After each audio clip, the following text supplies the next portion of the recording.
States, Donald J. Trump.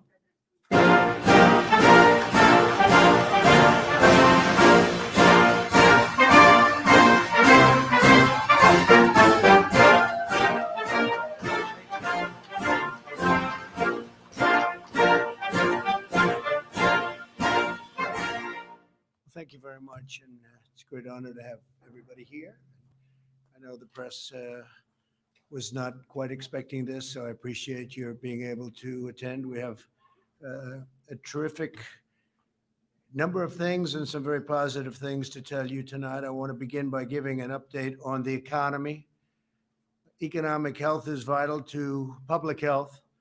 That's why our strategy to kill the China virus is focused on protecting those at greatest risk while allowing younger and healthy Americans to safely return to work and safely return to school. Very important. We added 1.8 million new jobs in July, exceeding predictions for the third month in a row, and adding a total of over 9.3 million jobs since May. And I will say that the job growth that we've seen over the last 3 months, 9.3 million, is the single greatest 3-month period of job creation in American history. That's big stuff. That's big news and great news. Over the past 3 months, the United States has surpassed market expectations by a total of 12 million new jobs. Over the last 3 months, the United States has added 623,000 manufacturing jobs. Remember, you'd need a magic wand to get manufacturing jobs. And we're getting them even in a pandemic, which is disappearing. It's going to disappear. And 639,000 brand new construction jobs. Over half of the new jobs are full-time jobs, and wages are up by 4.8%, which is terrific. Unemployment has fallen by nearly 30% since April. Think of that, 30% since April. Hispanic American unemployment has decreased by nearly 32%. Jobs held by African Americans, which were hit especially hard by the shutdowns, incredibly hard, increased by nearly 1 million over the past 3 months, and that's also a record. That's a job record. African American, 1 million, it's a job record. We must ensure that the progress continues. My administration has enacted over $3 trillion in historic relief since China allowed the virus to infect the world. So we've contributed $3 trillion. My administration continues to work in good faith to reach an agreement with Democrats in Congress that will extend unemployment benefits, provide protections against evictions. A terrible thing happens with evictions, not fair. It wasn't their fault that we were infected with this disease from China. And get relief to American families. Yet tragically, Nancy Pelosi and Chuck Schumer continue to insist on radical left-wing policies that have nothing to do with the China virus, nothing to do with it at all. So you have a virus that comes in, and you have people in Congress that don't want to help our people. If Democrats continue to hold this critical relief hostage, I will act under my authority as president to get Americans the relief they need. And what we're talking about is deferring the payroll tax for a period of months till the end of the year, and I can extend it at a certain period. Hopefully, I will be here to do the job. We're going to do the job. We've been doing a job like nobody could. Nobody would, actually. And so we're going to have the payroll tax go till the end of the year, and it'll be retroactive to July 1st. So we're going to go back to July 1st, and it'll go to the end of the year, payroll tax. At the end of the year, it may be extended. We're going to enhance unemployment benefits through the end of the year. So unemployment benefits will be, that's a big one, will be brought out to the end of the year, and defer student loan payments and forgive interest until further notice. So students who are paying student loans, and in many cases, they're not even allowed to go back into their colleges. extend the eviction moratorium. We will be extending that so people aren't evicted, not their fault. We had a lengthy discussion this morning with President Macron of France concerning numerous subjects, but in particular the catastrophic event which took place in Beirut, Lebanon. Horrible, horrible event. At 3 p.m. this afternoon, I spoke with President Aoun of Lebanon to inform him that 3 large aircraft are on the way, and they're fully loaded with medical supplies, food, water, and many other things. Lots of emergency equipment. Also, first responders, technicians, doctors, and nurses are on their way. This was an event like the world has not seen for a long time. Horrible event. We'll be having a conference call on Sunday with President Macron, leaders of Lebanon, and leaders from various parts of the world. Everyone wants to help. We spoke to a lot of people. They all want to help. The United States is with authorities on the ground right now in Lebanon to identify further health and humanitarian needs, and we will provide further assistance in the period to come. We're working very closely with their government and with their leaders. And on behalf of the United States, I want to extend our condolences to all of the families, a much larger number of families than anybody would have thought and than anybody at first thought. But all of those families who lost loved ones, relatives, friends in this horrible tragedy, we stand firmly with the people of Lebanon and will continue to offer our full support through this very difficult time. We have not seen anything like this in a long time.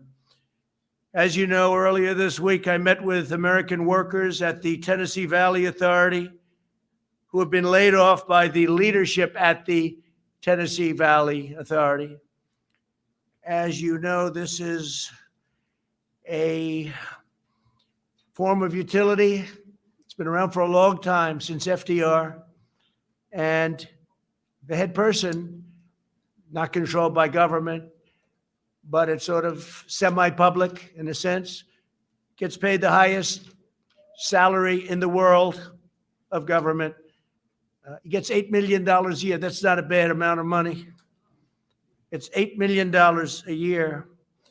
And we are not accepting that, even though we're not the ones that appoint him or her, but in this case, him. We're not accepting somebody getting paid $8 million a year. This has been going on for many years. And we will do something about that, and we're already in negotiations right now, including possible termination. They and hundreds of their fellow American tech workers, the workers at the TVA, were being terminated from their positions on top of all of this and on top of the $8 million salary and a chief of staff who makes much more than $1 million a year. But on top of all that, they were being terminated from their positions, these incredible people, in order to train the lower cost foreign workers imported to replace them. How's that for a law? And this was set up originally to create jobs and economic development. And now they're getting fired, and they're supposed to train people for who get a much lower salary. It's crazy. This was a grave injustice. I fired the chairman of the board in response. On Friday, I fired the chairman of the board, along with one other board member. That's the one thing we have. We have the right to fire board members. And I made it clear that if they did not swiftly reverse course, I would continue with these firings of the board members. And we just were informed that they have agreed to change course totally. And today I'm proud to announce that a major victory for the workers of Tennessee and Kentucky and other areas that are covered, great states, that the leadership of the TVA has canceled all of the layoffs and given hundreds of American workers their jobs back. They're being rehired as we speak. In this administration, we live by 2 rules: buy American and hire American. You can't do that Can't fire all our workers and hire people back from other faraway parts of the world at lower prices, especially when they have to train the people. And they can never train them as good as what you have because they've been there for many years. They've done a fantastic job. And they love the TVA. We had a lot of people in the office the other day. A lot of the media was covering it. They love the Tennessee Valley Authority. So, and they're so proud to work for it. But this happened, and it was a terrible thing. So now they're going to get their jobs back. They're all going to be getting their jobs back. Nearly every nation on earth continues to combat the virus. A number of countries are seeing a surge in new cases, including Japan, the Philippines, major parts of Europe. Cases continue to surge in Latin America. It's right now the most infected place anywhere in the world. They've more than doubled in recent days. Latin America is doing very little testing. They're not really equipped to do that. It's tough.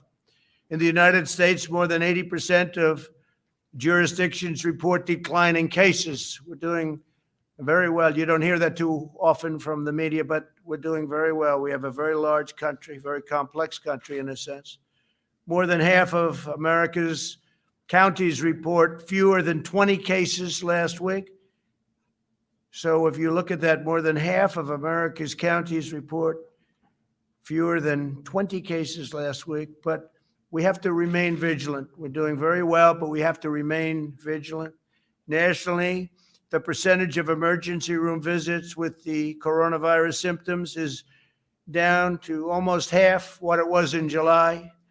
The southern states that were very strong hotspots not long ago, Arizona, Texas, Florida, continue to show significant improvement, including increased availability of hospital beds.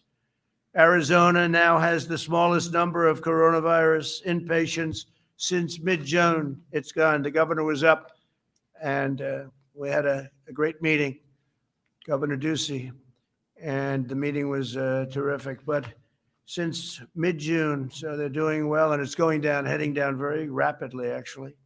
Texas is stabilizing and improving rapidly with some progress in the Rio Grande Valley and other communities along the border with Mexico that had shown the biggest increases in hospitalizations and deaths. Florida is also stabilizing. Its statewide positive test rate continues to decrease from 13% on July 23rd to 8% this week. Florida's done very well. It's going down. It's heading down actually quite rapidly. And even Miami, which was the hottest spot in Florida, is heading downward. But Florida has done very well. Texas has done very well and rapidly.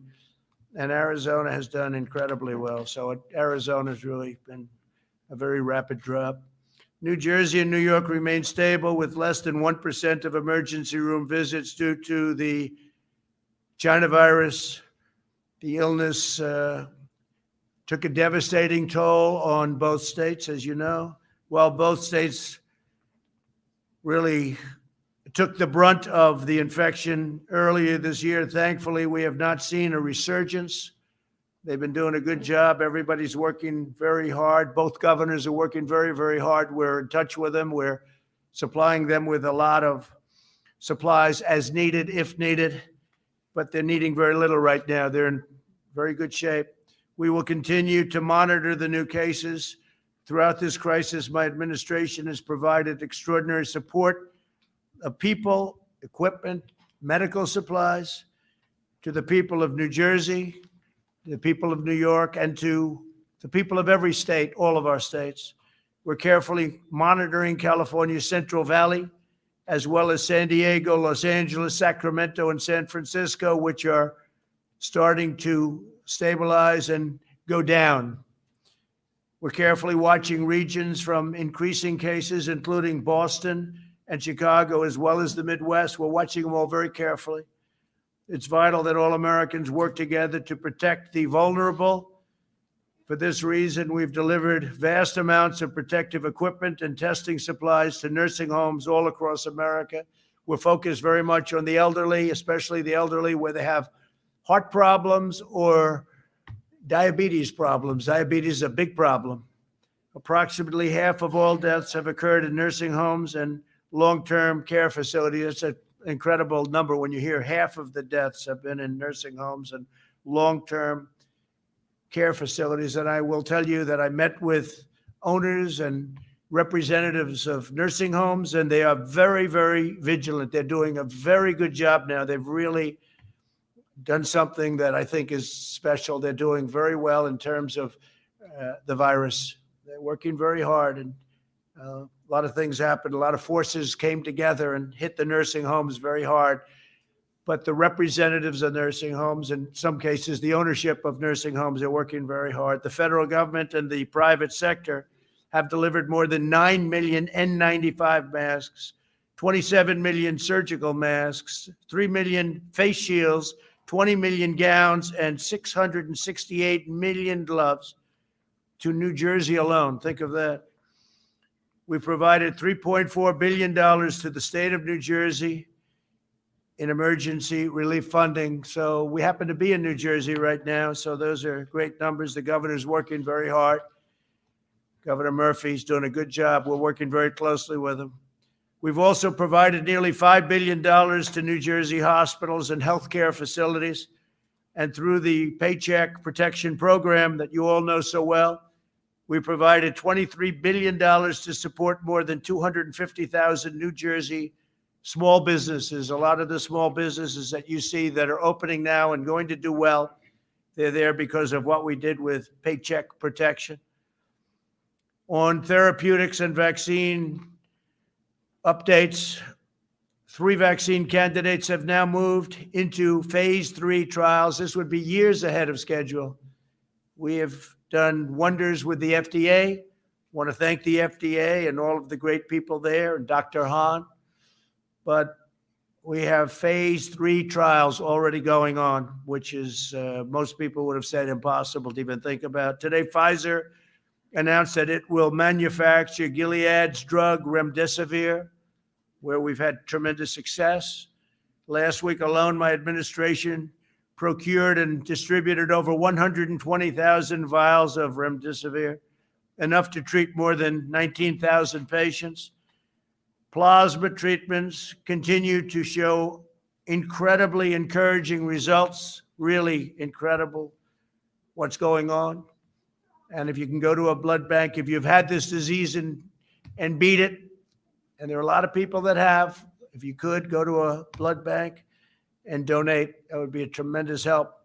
The United States is only 5% of the world's population, but we have conducted over 25% of the world's testing. Think of that, 5%, and we've given 25% of the world's testing. Any proper global analysis of confirmed cases must really take this into account, because we're constantly showing cases are up. Well, the reason cases are up because we're doing, one of the reasons, we're doing a lot of testing. We're doing much more testing than anyone else, close to 65 million tests, where other countries have done very little testing. They'll test people if they get sick. They'll test people if they go into the hospital. They'll test certain people. We're doing tremendous testing, and we're especially doing big testing at the nursing homes. Over the last week, the testing turnaround times have declined significantly as our major commercial labs have begun pooling samples. And we've also been able to send out many more of the tests, which are the 5-minute to 15-minute result tests. Testing samples from multiple patients in one batch is also something that we're very focused on and doing. But in the not too distant future, we'll have so many tests where it's a quick test. They call it a quick test, 5 minutes to 15 minutes. So we won't even have to worry too much about the process of sending and receiving. Because if you figure it takes a day to send and a day to receive, and let's say a day at the laboratory, that's 3 days right there. And the other tests, you can have them in 5 to 15 minutes. Over the next 2 weeks, I'll be pursuing a major executive order requiring health insurance companies to cover all pre-existing conditions for all customers. That's a big thing. I've always been very strongly in favor. We have to cover pre-existing conditions. So we will be pursuing a major executive order requiring health insurance companies to cover all pre-existing conditions for all of its customers. This has never been done before, but it's time the people of our country are properly represented and properly taken care of. This follows a series of executive orders to lower drug prices and lower prescription drug prices, and significantly. We had the only year, which was last year, where drug prices went down in 51 years. But we're talking about going down at a level that nobody has even thought possible now, even though the drug companies are running very big ads on me, but that's usually a reason. They're not too happy. They can't be too thrilled. But they've made a lot of money over the years, and prices just go up. Not fair.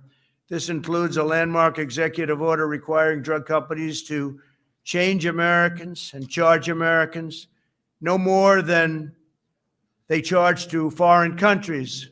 So they have to charge Americans no more than they charge to foreign countries. That means our country can't be charged more. So if Germany gets drugs at a very small or low price, and we're paying many times that price in the United States because we pay for all of the research, the development, the promotion, and other things, we will get what's called a favored nations clause. We're going to have, and I signed a favored nations clause, so that the United States, which is the #1 purchaser of drugs by far in the world, biggest purchaser in the world, not even close. You have other countries that are bigger. If you look at India, China, etc., not too many. But we have countries that are bigger, but not even close in terms of ordering drugs. We're the #1 country in the world. But we have a favored nation. So if somebody has a drug, in many cases it comes from a plant, the same plant. It's the same pill. It's the same medicine or medication. Whatever the lowest country charges. So if Germany charges 10 cents for a pill and we charge $2, and I only use Germany as an example, then we get that for 10 cents. So what's going to happen is that's going to go up a little bit and ours is going to come down a whole lot. So it's favored nations, and I will tell you that Big Pharma is not happy. For too long, we've been forced to subsidize cheaper drug prices in foreign countries.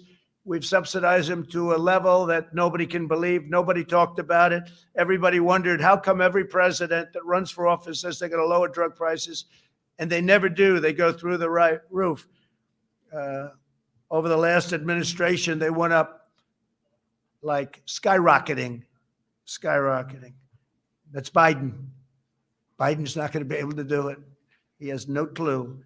So what's happening is we are going to be working to get rid of all the subsidy to foreign lands, and we're going to give essentially all of the benefit that, frankly, they have as great negotiators. Those benefits are going to go to our people. So it's called a favored nations clause, and you can look it up and you can see, and nobody's had the courage to institute it, to call it, because it's a very big step. But it's something that is going to drive drug prices down 50, 60, maybe even 70%. Talking about numbers that are unbelievable. I also signed an executive order stopping middlemen from taking advantage of Medicare patients by charging higher prices to them and pocketing the discounts for themselves. These are some of the richest people in the world. Everyone talked about middlemen. I've heard about them for years on prescription drug prices. Middlemen. I guess you'd have to say, to be politically correct, middlemen and women. But you never heard the middle woman before. You heard middlemen. That's the term. And, say what you want about the drug companies, but at least the drug companies produce a product. They produce the pill. They produce the medicine, the medication. But these people make billions and billions of dollars. I don't know who they are, but they're very rich. But they won't be so rich anymore. This executive order requires these $30 billion in discounts to go straight to the American patients. So the middleman's going to be knocked out, and I'm going to lose a lot of friends, even though I have no idea who these people are. On opioids, I'm pleased to announce that my administration invested an additional $100 million to fight the opioid crisis in rural America. In the midst of the China virus pandemic, we also keep fighting to end the opioid epidemic, and we've done very well. It was prior to the virus, we were down 18, 19, and 20%. But when you think about it, that means that you have 80%, and that's not acceptable. The wall is going up. We have 276 miles of wall. It's having a tremendous impact on drugs coming into our country already. It'll be finished toward the end of the year, and it's had a very, very big impact. On Portland, finally, I'd like to address that situation. Portland is a disaster. It's been a disaster for many, many years. Brave federal law enforcement officers single-handedly saved the federal courthouse in Portland from lawless rioters and agitators and anarchists. And that's what they are. You know, when you find Molotov cocktails in somebody's knapsack and they say, no, I'm just here to have a good time. These are really sick, disturbed people. The disgraced mayor of the city has ordered the police to stand down in the face of rioters, leaving his citizens at the mercy of this mob. He was at the mercy of the mob, too. If you saw him go out there the other day, it was terrible. He went out there and they wanted to rip him apart. But fortunately, he had 5 people with him, called security. Mayor Wheeler has abdicated his duty and surrendered his city to the mob. As a result, the mob descended upon a police precinct and tried to burn it down, tear it down, rip it down, an act of attempted murder. Left-wing violent extremism poses an increasing threat to our country, and we stop it. You have no idea how much we stop, but it's an ideology we have to stop. When you commit arson, this is a quote from the mayor. He's come a long way, just made this quote.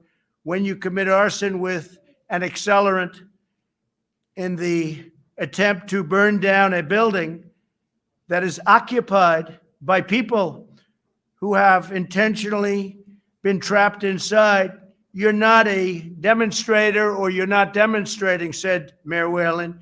You are attempting to commit murder. That's come a long way. He's come a long way when he made that statement. What you're seeing in Portland is the radical left's agenda in action. Portland is their roadmap for America. If the radical left gets in and they treat Joe Biden as a puppet, he's merely a puppet. But if the radical left gets in, they look at Portland as a thing that they want. That's what they want. Why? Who knows? Doesn't matter. It's a different thinking, but it's a mess. And I want to thank Homeland Security. They've done a fantastic job. We had our people go in. They stopped any intrusion into the courthouse. And the courthouse was saved and other federal buildings were saved. And we would like to be asked by the mayor and the governor. We will go in and stop the problems in Portland in 24 hours, just like we did in Minneapolis after they really hurt that city. But the National Guard went in and did a phenomenal job. It was over in 3 hours. After watching 6 days of horror, it ended in 3 hours. You all saw the scene of them walking right down the street. It was actually an unfortunate view, but an incredible view of how to do things. So we would be able to solve the Portland situation immediately, but we are supposed to be asked. If we're not asked, and if it continues, we'll have to make a decision. But it's a very easy thing for us to do. We could stop it very quickly. It's been going on now for 76 days. But our buildings are very secure.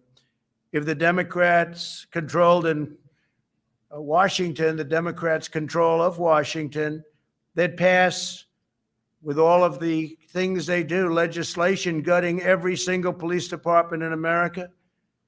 They truly do. Many of these people want to defund the police department. At a minimum, they're going to stop money from going to the police department, but in many cases, they actually want to defund completely the police department. No city, no town, and no suburb would be safe. Your suburbs would be a disaster. Your cities, your towns would be a disaster. They want every city to be a Portland or to be a Chicago, which is totally out of control. And we're waiting for the mayor. We've sent people in to help them from an intelligence standpoint, but we're waiting for them to call the governor, the mayor. We could do a very good job in Chicago. Nobody's ever seen anything like that, this country. And yet, nationwide, numbers are good despite the Chicagos and the Portlands, and frankly, the New Yorks, when you look at what's happened in New York. 348% increase in the last number of months. Nobody's seen anything like that. It's so sad. To me, it's so sad because I love New York, and it's so sad. And all it is horrible, horrible, incompetent management by politicians that truly don't know what they're doing. So just like we saved the courthouse, we will save the United States of America. And a vast majority of people agree with me. A vast majority, most people. They don't speak up as much as they could, but we know they're there, and everybody else knows they're there too. So with that, I'll take a few questions from the media. They've been here for a long time, and they've been waiting outside for a long time, and they wait for these moments. It's always a lot of fun. Please go ahead. No, you go ahead. Oh, thank you, Mr. President. I have a couple of questions on the negotiations with Capitol Hill on the Yeah. Congress legislation. These executive orders you mentioned, do you have a timeline on when you're going to sign them, or? Yeah, it could be by the end of the week. They're being drawn by the lawyers right now. They work very nicely.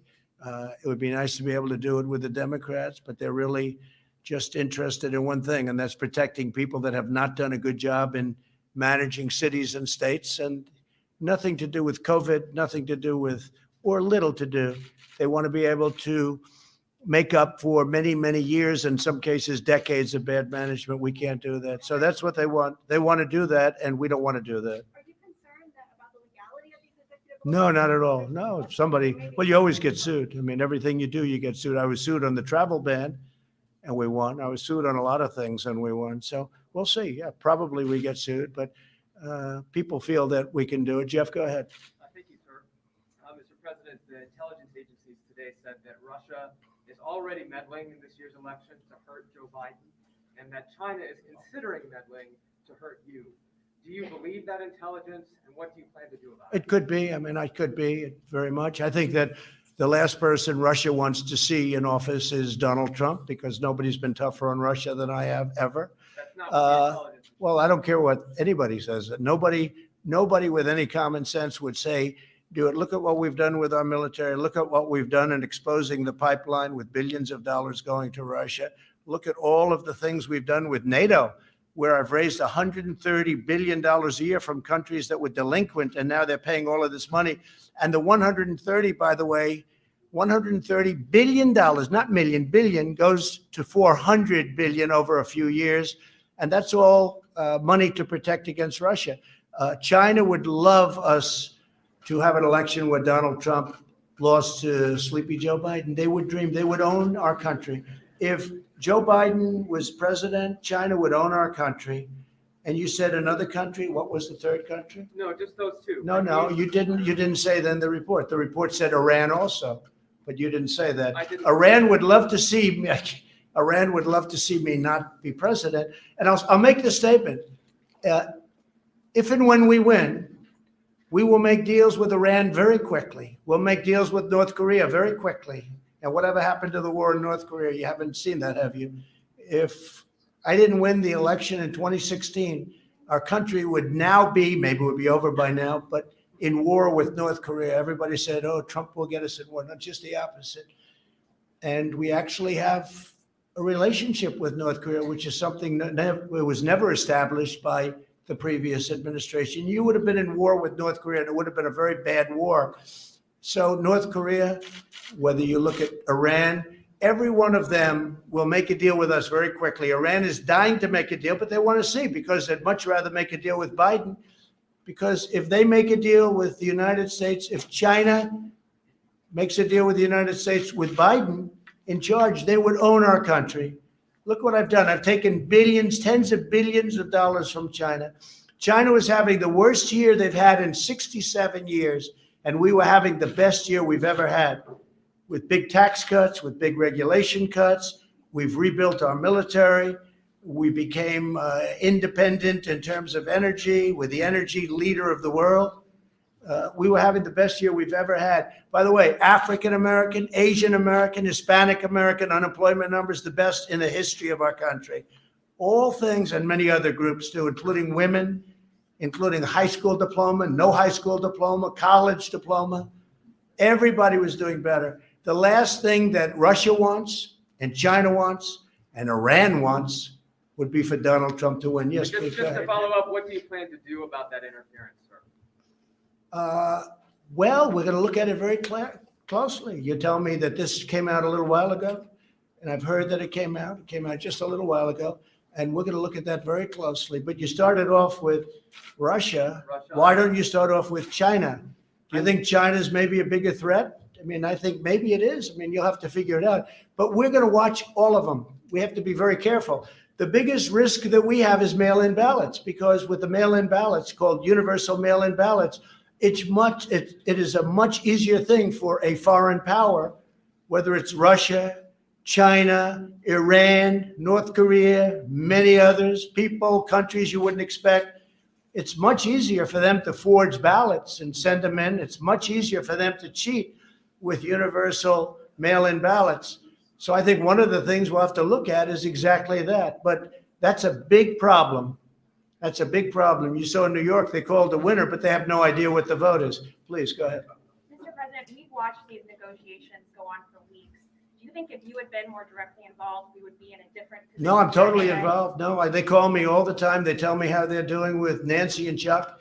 But in my opinion, they're just using it as an excuse to try and, Chuck Schumer came out with a strong statement today that you have to get back into school because it's good for the economy. But he doesn't do it. He doesn't practice what he preaches. No, my people, Steve Mnuchin and our wonderful chief of staff, Mark Meadows, they're constantly on the phone with me. I'm totally involved with it. And we are going to do it in a way that's just much easier. We gave them their chance, but they view it as an election enhancement. You talk about foreign countries cheating on the election. Well, the Democrats are cheating on the election because that's exactly what they're doing. If you look at what they're doing, even with these negotiations, that's an influence and an unfair influence on an election. But we're going to win anyway. Yeah, Mr. please go ahead. President, when was the last time you spoke to Speaker Pelosi, though? We're at this historic moment. Why haven't you spoken to her? We'll see. We'll see what happens. But right now, they're not ready. And they're not ready because, frankly, I don't think they care about people. I think they care about their politicians that have done a terrible job running the cities and states, Democrat cities and states that are bleeding money, that have been so badly run. You take a look at Baltimore and you take a look at so many different cities, including the ones I've already mentioned. Take a look at what's going on. And they want lots of money to keep it going. For many years, they've been bad. So all I'm doing is we're having it out. We're finally having it out. Yeah, please. Mr. President, if you go ahead on your own on unemployment insurance, I'm wondering where you're going to get the money to pay for that without Congress, and will people still get $600 Yeah, a week? we have the money. We have the money. They'll still get $600 Yeah. a week? I won't say that yet. You'll see that when it happens, but we have the money. Will you say what number? We have it, Justin. We have plenty of money. Yeah, please go ahead. Thank you, Mr. President. You said that the pandemic is disappearing, but we lost 6,000 Americans this week. And just in this room, you have dozens of people who are not following the guidelines in New Jersey, which say you should not have. No, they don't have to. This is a political activity. Yeah. You're wrong on that because it's a political activity. They have exceptions, political activity, and it's also a peaceful protest. So when you have, and as you know, they asked if they could be. A number of, and to me, they look like they all have, pretty much all have masks on. But, you have an exclusion in the law. It says peaceful protest or political activity, right? In fact, specifically, yeah, it says exactly political activity or peaceful protest. And you could call it political activity, but I'd call it peaceful protest because they heard you were coming up and they know the news is fake. They understand it better than anybody. And they asked whether or not they can be here. Like the question about Russia, he doesn't mention Iran was in the report. He doesn't mention, or he mentions very late that China was in the report because that's the way they are. They're not. If the press in this country were honest, it wasn't corrupt, if it wasn't fake, our country would be so much further ahead. But we're doing really great. Thank you all very much. Thank you very much.